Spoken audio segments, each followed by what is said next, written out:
Kwa jina naitwa Halima Mkanga Suleiman kutoka ofisi ya mtakwimu mkuu wa serikali katika kitengo cha usafiri na mawasiliano.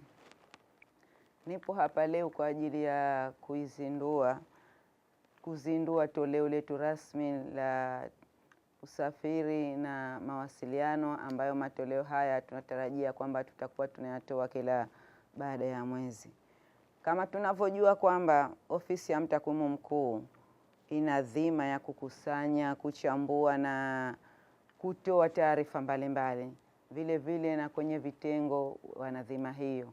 Kwa hiyo kwa upande wa kitengo chetu cha usafiri na mawasiliano, tuna dhima ya kukusanya, kuchambua na kutoa taarifa mbalimbali zinazohusiana na taarifa za usafiri na mawasiliano. Kiujumla, kitengo chetu tunakusanya taarifa zinazohusiana na masuala ya usafiri na mawasiliano. Kwa upande wa usafiri, tunakusanya taarifa za usafiri wa njia ya nchi kavu, usafiri wa baharini, lakini na usafiri kwa njia ya anga. Kwa hiyo katika hizi, kwa hivi sasa ndo tumeweza kuanza kufanya matoleo, na tumeanza toleo la kwanza kwa upande wa Januari na toleo la pili linaendelea kwa mwezi wa Februari. Na kwa sasa tumeweza kuangalia zaidi katika taarifa za usafiri wa njia ya baharini, ambayo hii inahusisha abiria walioingia na kutoka katika bandari za Zanzibar, lakini pia vile vile mizigo ambayo iliyoingia katika bandari za Zanzibar pamoja na makontena. Na katika meli hizo imehusisha meli za abiria za kawaida, lakini pia vile vile imehusisha na meli za kigeni ambazo mara nyingi zinazoleta makontena pamoja na mizigo kutoka nje.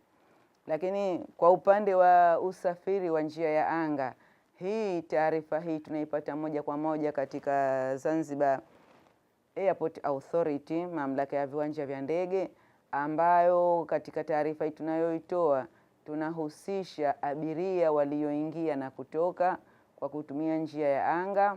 Halikadhalika movement za ndege, tunaweza kujua ni ndege ngapi zimeingia na kutoka. Halikadhalika abiria walioingia na kutoka pamoja na mizigo, tani za mizigo ambazo zimepakiwa kuletwa hapa Zanzibar, lakini pia vile vile zilizotoka kutoka hapa Zanzibar kwenda nchi nyingine au kwenda sehemu nyingine.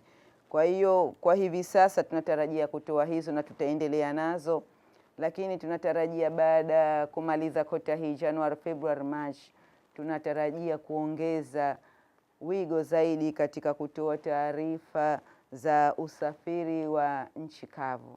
Natoa wito kwa watumiaji, halikadhalika pia vile vile na watoaji wa hizo taarifa. Maana tuanze kwenye watoaji wa taarifa.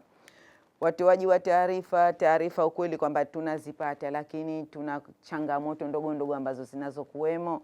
Wanakuwa wakati mwingine zinakuwa zinachelewa sana. Kwa hiyo zinapochelewa sana na toleo nalo litakuwa vile vile linachelewa kutoka.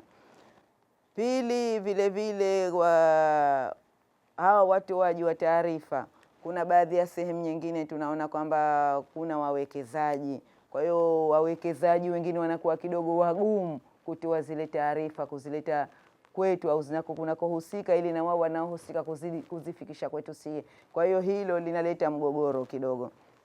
Lakini pia vile vile wito kwa watumiaji, kama tunavyojua kwamba tunasema kwamba hatuwezi kwenda bila takwimu.